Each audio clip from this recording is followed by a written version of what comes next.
السلام عليكم ورحمة الله وبركاته. ازيكم حبيباتي؟ عاملين ايه؟ يا رب تكونوا بخير وصحة وعافية وستر ورضا من الله. هنسمي الله ونصلي على الرسول. بسم الله والصلاة والسلام عليك يا رسول الله.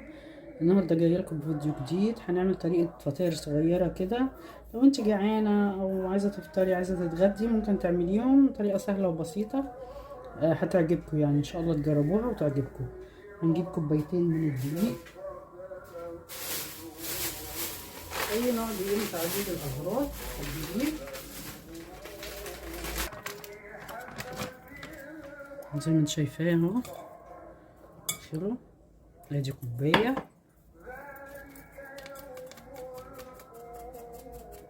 بعمل معاكم اهو قدامكم. ادي حاجه، ادي الكوبايه التانية.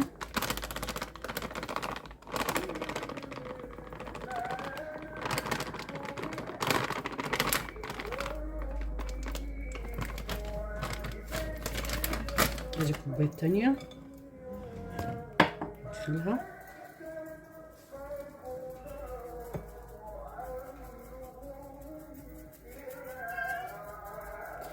بنعمل حاجه بسيطه وسهله، ايه، نظرا للظروف الاقتصاديه اللي بنمر بيها دي. اي حاجه بقى نعملها في البيت. عايزه تاكلي، زهقتي من الاكل، عايزه تغيري كده، يعني تعملي بقى ايه؟ الحاجه دي بسيطه يعني. حطي ايه عليها تاني؟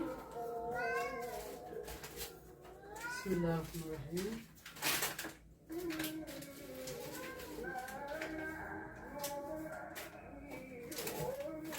معلش لما تيجي الحاجة، حطي بيكنج باودر،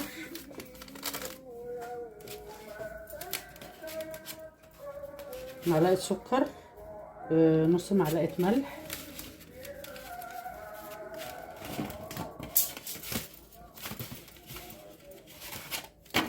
بسم الله الرحمن الرحيم. انا بس القطط دول لخمني خالص. هنحط بيكنج باودر، نص معلقة بيكنج باودر،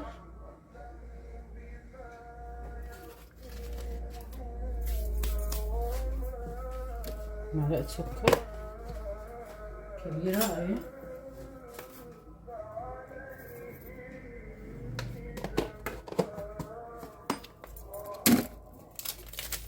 معلقة خميرة،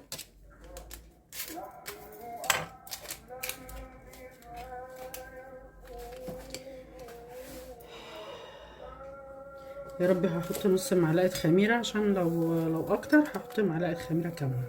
انا هحط نص معلقة خميرة تقريب كده، نص معلقة خميرة.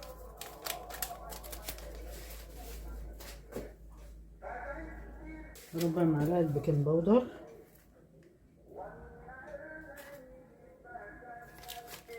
يعني شوية كده، عشان ايه، تخلي العجين كده ايه، حلو يعني كده، ما يبقاش مكتوم يعني.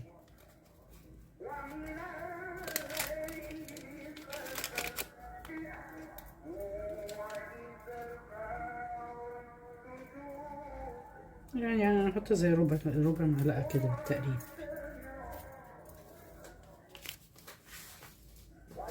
حط طبعا شوية ملح، لازم الملح ده ما ننساهوش، وربع كوب زيت.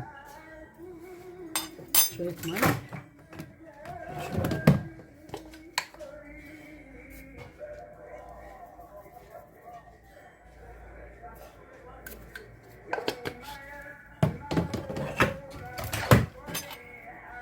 نقلب كده.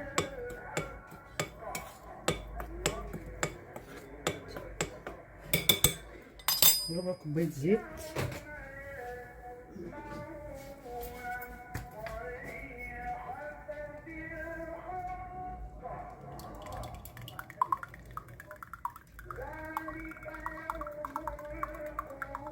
اهو ربع كوباية زيت.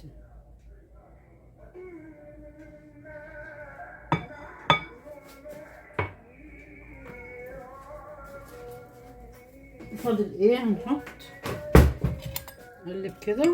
فاضل الزبادي، نحط ربع كوباية زبادي.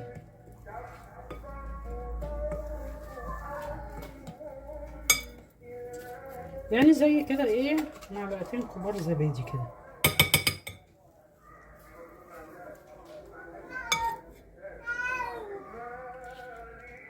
معلقتين كده ايه كبار. طب لو ضعف الكمية تحطي نص كوباية زبادي. نجيب بقى ايه كوباية مية دافية.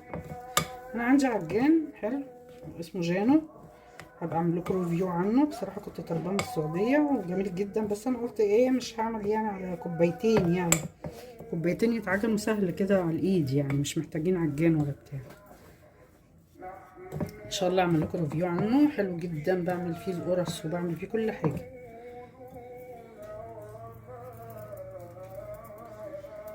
هنجيب شوية يعني كوباية كده فيها مية دافية، هتفضل معايا كده عجين على قد ما العجين بياخد. حطي بالتدريج كده يعني عشان ايه العجين ما يعملش معاك. نعجن واحدة واحدة، وهي العجينة هنعملها على طول، مش هنسيبها تخمر ولا حاجة، يعني مش زي العجين اللي بيخمر، لا.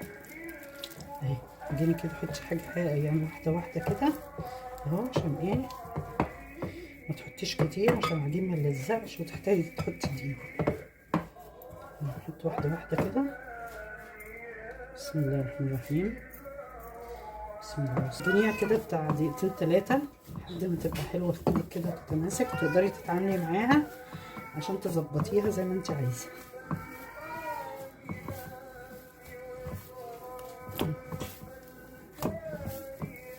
اديني فيها شوية لحد ما تتلم معاكي اهي.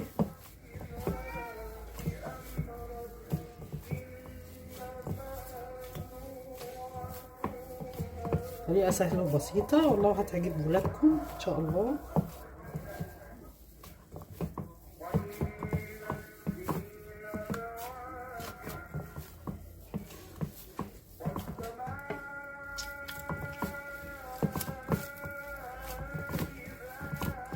بسم الله الرحمن الرحيم.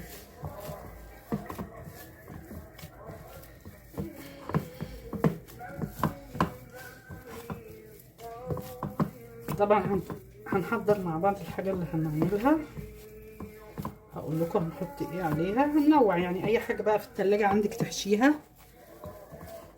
زي ما انت عايزة بقى.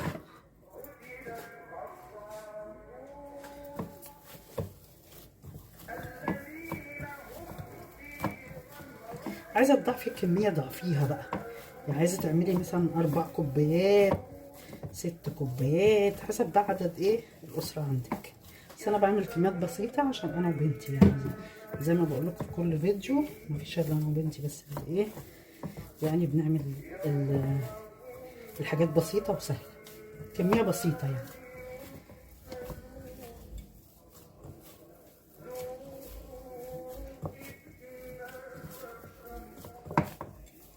اللي هنحطها هحط فلفل الوان اللي عندك بقى في التلاجة، هحط جبنة موتزاريلا اهي،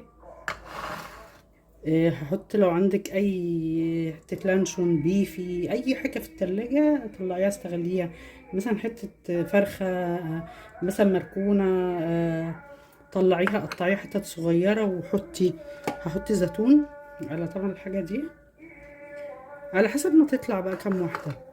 هحط جبنة فيتا اهي، يعني زي ما تحبي بقى اي حاجة بقى من الحاجات المكونات اللي انا قلتها دي بتعملي الفطيرة وبتحشي بقى الحشوات دي اهي كلها جنب اهي، جبنة فيتا زيتون بيفي فلفل الوان احمر واصفر، اللي انت عندك بقى اعمليه في البيت، اللي انت عايزاه في التلاجة، اي فضلات اكل في التلاجة طلعيها واستغليها، وهنعملها ان شاء الله تبقى حلوة وتجربوها وتعجبكم باذن الله. طبعا هنحضر طاسة ما تكونش بتلزق، وهنعمل فيها هنحط فيها شوية زيت ندهنها كده ونعمل فيها الفطيرة. هعمل معاكم طبعا كده واحدتين كده اهو.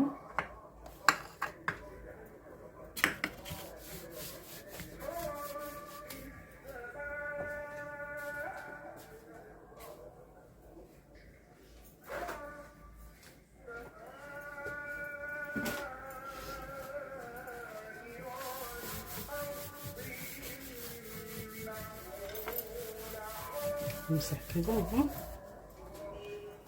اكون محضره طبعا الطاسه زيت عشان ايه اما اعمل تكون حاجه جاهزه. حطي زيت بقى بسيط كده يعني يا دوبك تدهني كده الطاسه على نار هاديه.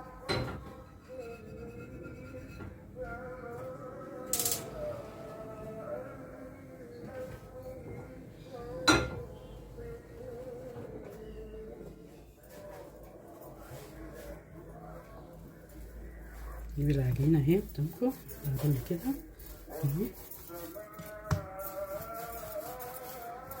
قدامكم كده اهي.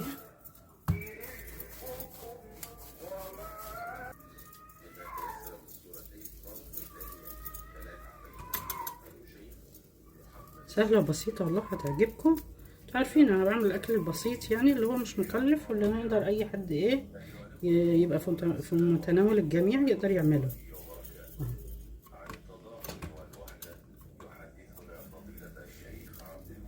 ده كده نعمل كده ندورها. أيها السادة، السلام عليكم ورحمة الله. الوحدة والتضامن هما شعار الإسلام وطابع تفكير معتنقين ومحور مساعيهم، لأنه يدعو إلى الاعتقاد بوحدة الإله من ذاته. طلعوا زي ما انتم شايفين اهو حلوين يعني كم واحدة اهي يعني ان شاء الله حلوة تعجبكم اهي. ماشي طلعت كام؟ 1 2 3 4 وادي 4 يبقى 8. هنغطيهم على ما ايه ناخد غطة واحدة كده ونمشيها قدامكم. يعني ممكن تغطيها بكيس بقى عندك، تغطيها مثلا اللي هو الاستريتش ده اي حاجة على من ايه من قلت لكم على الحشوة.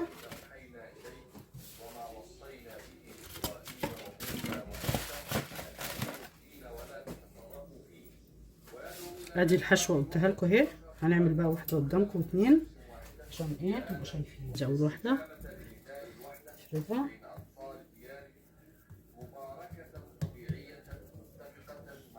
مش محتاجة يعني ان انت تعمليها بقى اللي هي اللي اسمها ايه منشبة ولا اسمها ايه والله ما عارفة اسمها ايه، نسيت اسمها اهي. لو انت عايزة تعمليها ممكن تعمليها بس انا عايزة اجيب نشابة مش حاضرة دلوقتي عندي.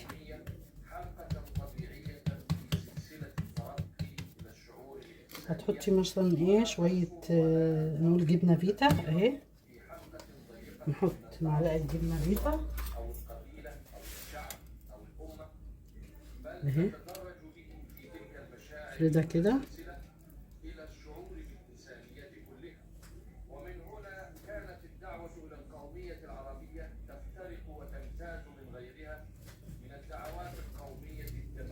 حط شوية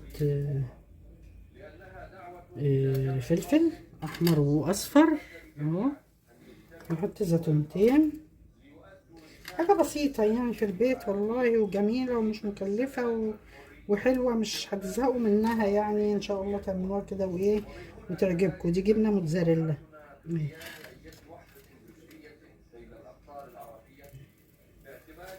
نجيب الحروف كده على بعض اهي نقفل.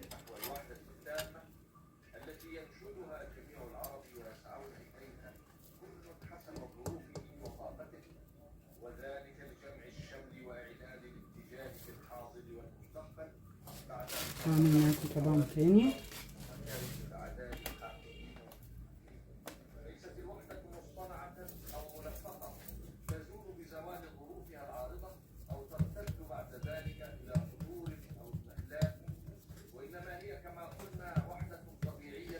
نغير جبنة موتزاريلا اهي، واحدتين فلفل الوان،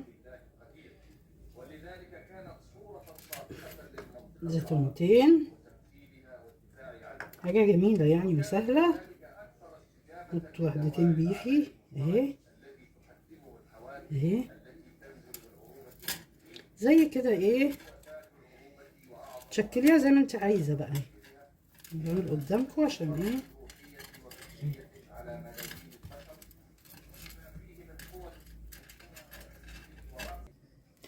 حضرت طاسه اهو وشويه زيت. طبعا دهنت الزيت كده كده حاجه بسيطه يعني عشان ميبقاش كتير تشرب زيت كتير. هعمل معاكم اهو كام واحده اسويها معاكم يعني ان شاء الله.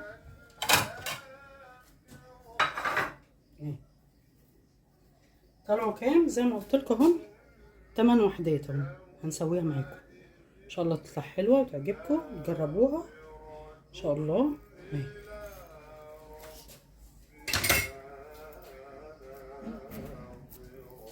دي اول واحده.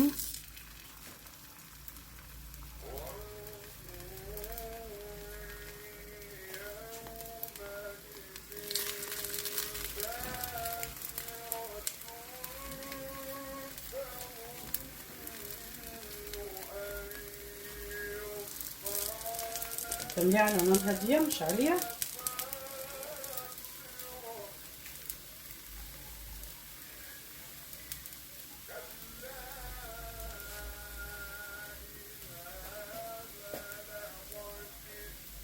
لو عملتيها على نار عاليه مش هتستوي، لازم تعمليها على نار هاديه عشان تستوي وتقدروا ان شاء الله تاكلوا منها تبقى زي الفل حلوه. هعملها على نار هاديه.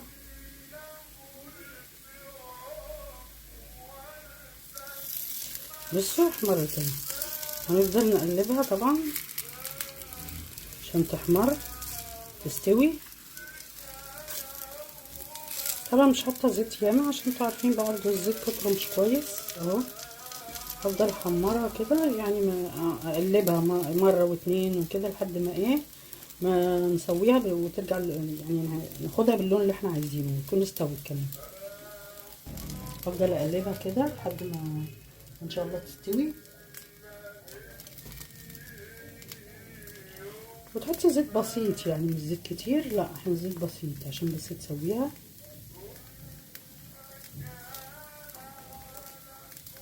النهارده القطط مريحيني الحمد لله مطلعوش معايا.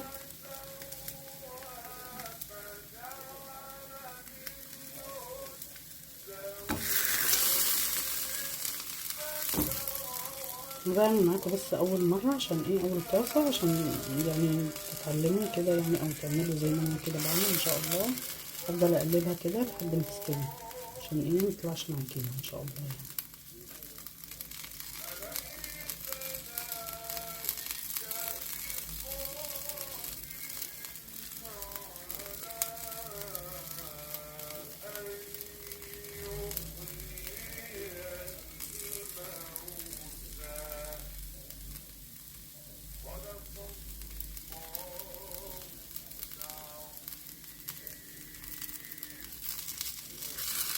اللي اخترع البقولات دي حلوه والله جميله. الاول ما كانش فيه الحاجات دي بس الحاجات دي بتساعد طبعا في المطبخ كتير بصراحه حلوه.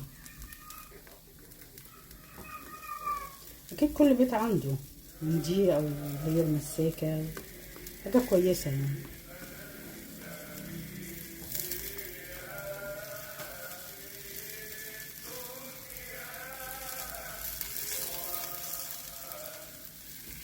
وبصوا من كتر حلاوتها يعني بصي بنتي كلتها ازاي. بصوا قطمت منها اهي. انا هوريكم واحده عشان ايه ما تقولوش ان هي ما استوتش ولا بتاع، لا هي استوت اهي. بصوا اهي اهي زي الفل اهي. جربوها ومش هتندموا ان شاء الله هتعملوها على طول. ما تنسونيش بقى في دعوه حلوه وشير ولايك وسبسكرايب. والسلام عليكم لو عجبكم الفيديو طبعا. والسلام عليكم ورحمه الله وبركاته.